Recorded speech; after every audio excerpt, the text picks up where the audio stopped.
to Minari, writer-director Lee Isaac-Chung had had some modest success as a filmmaker. For his first movie, he was nominated at the Independent Spirit Awards for the Someone to Watch Award. Fun fact, he actually lost to Ramin Bahrani, who got his first Oscar nomination this year in Adapted Screenplay. Despite the Someone to Watch Award nomination, that would ironically be the height of Lee Isaac-Chung's success as a filmmaker for over a decade.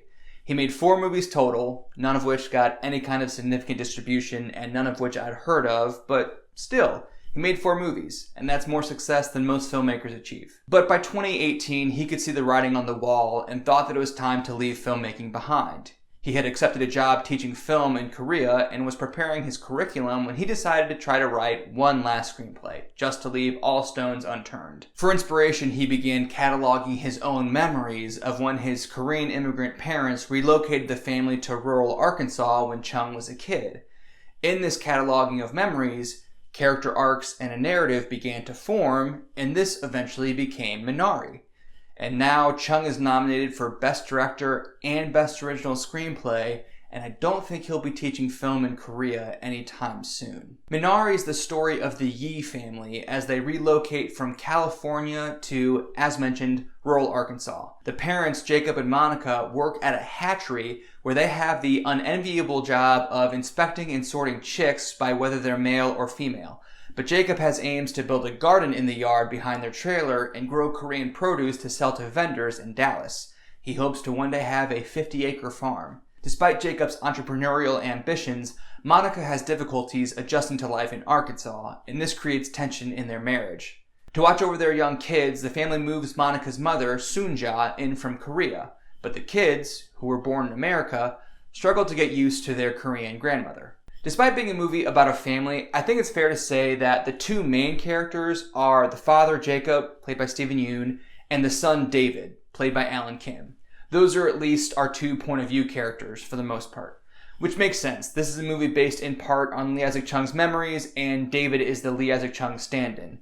And of course the movie's going to focus on Jacob because he's played by Steven Yeun. After Yeun signed on, Lee Isaac-Chung reworked the script a bit to focus a little more on Jacob, which is smart, because if you put Steven Yeun in your movie, then put Steven Yeun in your movie. And if you boil the movie down to just Jacob and David's arcs, you start to see that the movie's about sacrifice and cultural integration. Jacob's story is largely about sacrifice. He works very hard at the factory to provide for his family, and then comes home and works even harder trying to cultivate a garden in their yard so he can better provide for his family.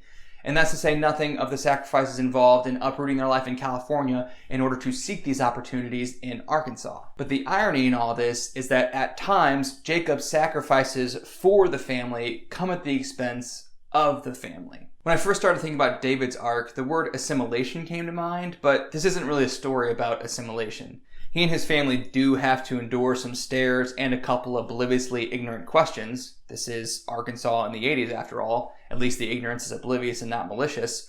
But on the whole, David and his sister don't really have much trouble fitting in. They were born in America, at least David was, and California isn't so different from rural Arkansas that he has to change his behavior much in order to get by. But a cousin of cultural assimilation is cultural integration, where assimilation is sort of a one-way thing, integration is more of a two-way thing. While David's parents once lived in Korea and now live in America, David has only ever known America. As his sister points out, he's never even been to Korea. So outside of speaking Korean to his parents and having some bomb-ass food on his dinner table, David doesn't really have much sense of being bicultural. That is, until Korea comes to him in the form of his grandmother. She literally invades his bedroom and disrupts his American life. So now he has to accommodate not only a generational gap, but also the gap in his expectations between what an American grandma is and his Korean grandma. David also has a heart condition that requires him to be careful with how much he elevates his pulse. His parents don't really let him run around much or physically exert himself. And you can draw more than a few parallels between the fragility of David's life due to his heart condition and the fragility of Jacob's crops in the yard. As I alluded, the extent that both Jacob and Monica prioritize tending to those two fragilities is a source of tension both in their marriage and in the movie. And as much as the movie's about sacrifice and cultural integration, it's also about marriage and parenthood. The tension between Jacob and Monica and the difficult conversations they have are not unique to their circumstances. Monica says they could go back to California and make better money and not have to worry as much about making ends meet, but Jacob says he doesn't want to work at a hatchery until he dies. He loves his kids and he wants to provide for them, but he also wants his life to have a little more meaning than just providing for his kids. Stephen Yeun and Lee Isaac Chung knew each other before this movie, and Yeun apparently talked a lot with Chung over Skype as he was developing it, and Yeun wanted to help get it made even before he agreed to act in it. According to Chung, even as they were discussing how to get the movie made, neither one wanted to broach the subject of Yoon playing Jacob, even though in hindsight it was such an obvious choice. Once the subject was finally broached and Yoon signed on, Chung reworked the script to center the story more on him. Casting the children's parts was a lot more difficult. According to Lee Isaac Chung, casting director Julia Kim sent out flyers to Korean schools and after-school programs in any place she might find bilingual Korean kids.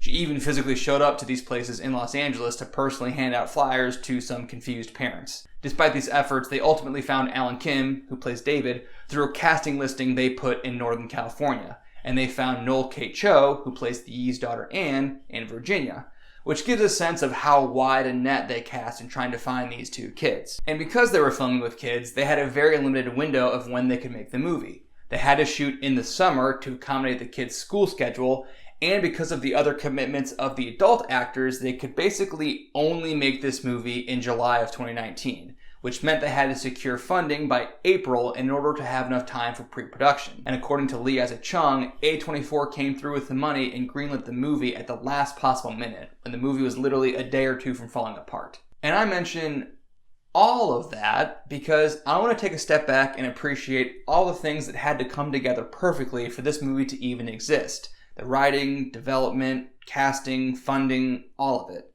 And this is of particular interest to me because while it's probably clear I'm passionate about films, I'm also passionate about filmmaking. Especially for something as intensely personal as Minari, I'm interested in the how and the why of the movie as much as I'm interested in the what of the movie. Think about Roma 2 years ago. Roma as a story about class and motherhood and family was very interesting.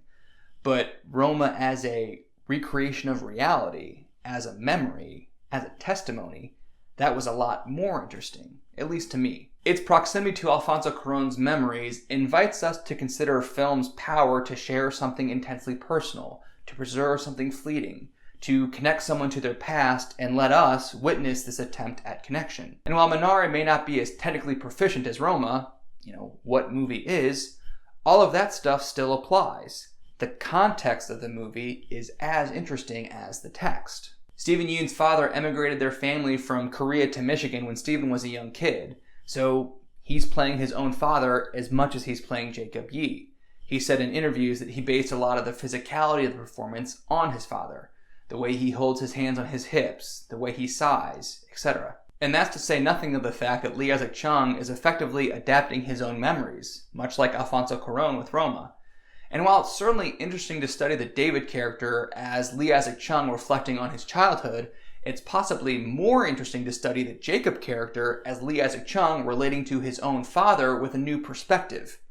Keep in mind that while he was writing this, Chung was about to uproot his own family and emigrate from the US to South Korea, much like how his father moved his family from South Korea to the US.